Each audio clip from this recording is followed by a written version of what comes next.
It's often I hear from my American friends, oh, but you have such a great public transport system, that's why you're taking the public transport every time we talk. To a degree, that's correct, but I had a little fun experience.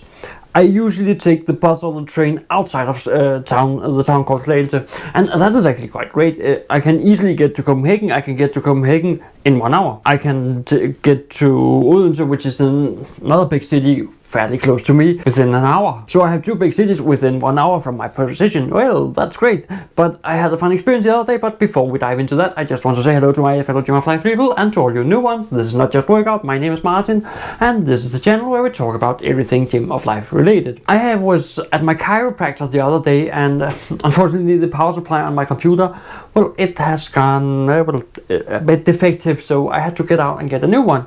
That is the other end of the town I live in. So I was in opposite ends of this town I live in. So I go into Google, I say, all right, I need to get out to a store called Power, which is in the other end of town. And Google comes up with, oh, it takes 8 minutes to drive in car. Oh, 8 minutes, oh, all right.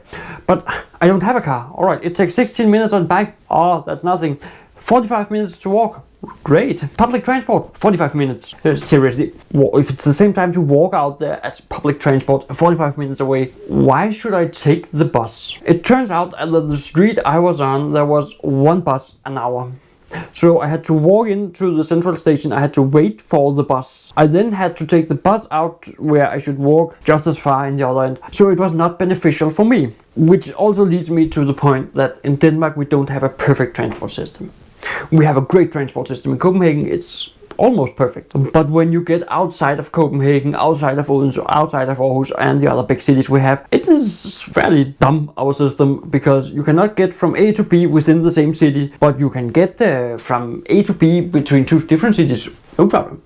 But the same city? No. The problem is that in the town I live in, it is not a pulsating system. It is a system where every bus meets up at the same time in the center of town and drives out at the same time, which should be great, but they all hold a break there, so it is not great. It is almost like the one bus is driving as the other one arrives, great, and then it just is there until it should drive off, and the other one, and then it's like 1 or 2 times an hour. But it is buses for other towns, so they might not have that many stops in the town. We only have 1 city bus to a town of 30,000 inhabitants. But because we have all the other buses, if you calculate them, we have around 10 or 11 bus routes, I believe, and 2 different train lines going each separate ways. So we have a lot of transport from our station. But just as soon as you move away from our station, the transport is bad. And that is what I want to highlight today, that Denmark does not have a great transport system. We have towns with great transport system. We have some exemplary towns. And then there's the rest of Denmark where it is just bad. If I have to go out to the hospital, I have 1 bus an hour.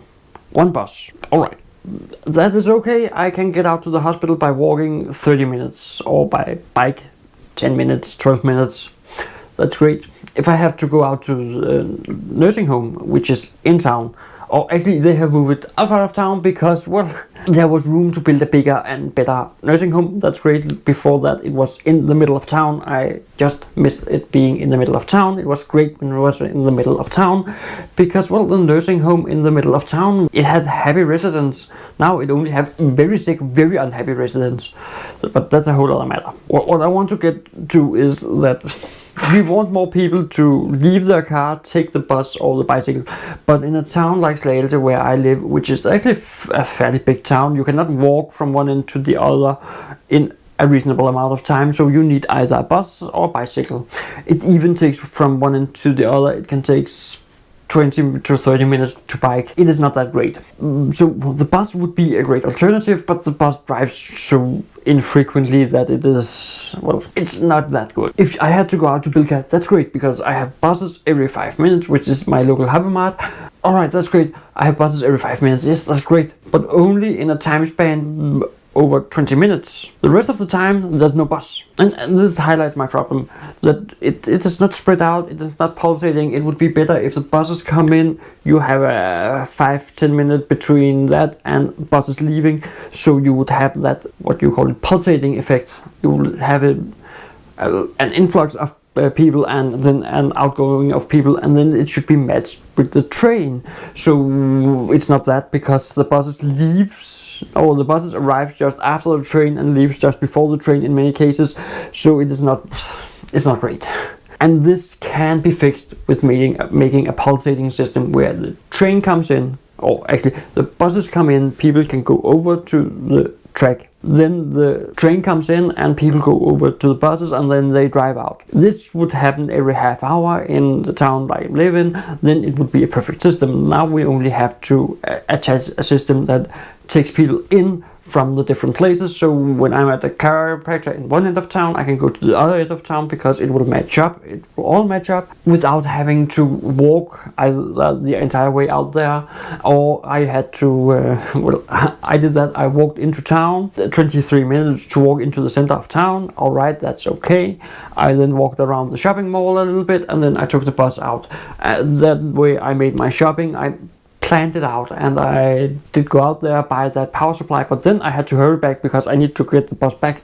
But that's a whole other problem. But that's because there's not enough buses out there. And it is not that there's no people living out there. It's not that there's no people working out there. It is just that there is a lack of thought with the bus system in my town. A perfect system in my town would be spreading out the lines so they come in separately but still is matched up with the train. A half-hourly service is perfect, and then it is also matched up with each other because it has to funnel people into the train and funnel people out from the train.